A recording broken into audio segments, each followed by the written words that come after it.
Ауди долго време се двоумеше како да му ја скрои судбината на ултимативниот R8 за на крај да преовлада електрификацијата и лани во ова време тој да отиде во пензија без конкретни планови за наследник. Но пазарните ветришта ја сменија насоката и германците сега повторно размислуваат да понудат негова нова генерација со бензински мотори. Основата за тоа ја имаат во Lamborghini Temerario, чиј расен V8 мотор веројатно малку припитомен добро би се вклопил во една ваков имидж модел.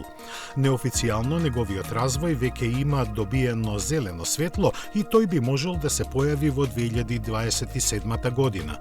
Во поглед на сите негови карактеристики, дизајнот, перформансите и цената, изненадување не би требало да има. Тој и понатаму ќе остане она што скоро 2 децении беше – вистински супер автомобил, употреблив и за секојдневно возење. Од неговите 2 генерации, Ауди има произведено нешто помалку од 45.000 примероци.